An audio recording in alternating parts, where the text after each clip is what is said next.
आज हम बताएंगे मुग़ल साम्राज्य के बारे में। कौन राजा कितने दिन किए, कितने दिन राज किए, उनके बाद कौन आया कौन गया, ये सब के बारे में बताएंगे।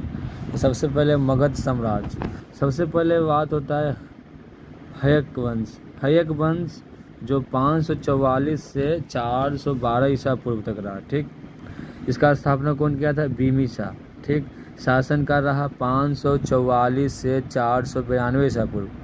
इनकी पत्नी का नाम था कौशला देवी। ठीक, कौशला देवी जो कौशल की राजकुमारी थी, कौशल राज की राजकुमारी थी कौशला देवी। उसके बाद इनके बाद फिर आ गया अज्ञातशत्रु। इनका अज्ञातशत्रु पुत्र लगता है इनका था। अज्ञातशत्रु, इनका शासनकाल कब तक रहा? 492 से 460 ईसा पूर्व तक। इनकी पत्नी का नाम था वजीरा। वजीरा जो सेनापति की पुत्री थी, उनके सेनापति की पुत्री थी वजीरा। उसके बाद फिर आ गया उद्यन। उद्यन 460 से 444 ईसा पूर्व तक किया। इसका राजधानी कहाँ था? राजगृह से पाटलिपुत्र स्थानांतरित। अंतिम शासक नागदर्शक था। यहाँ का अंतिम शासक तो नागदर्शक था। फिर आता है शिशुनाग वंश। शिशुनाग वंश 412 से 344 ईसा पूर्व। इसका स्थापना कौन किया था? शिशुनाग। इसका शासनकाल 412 से 394 ईसा पूर्व।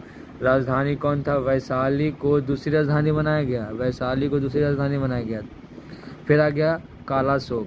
कालाशोक काकवर्ण।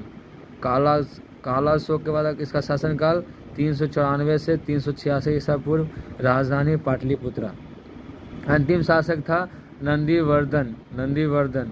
फिर आता है नंदवंश। नंदवंश 344 से 321 ईसा पूर्व तक राज किया। इसका स्थापना कौन किया था? महाजनपद उग्रसेन। शासन 344 से 321। उपाध्याय एक रात, दूसरे परशुराम का अवतार। फिर कुल 9 राज हुए। कौन?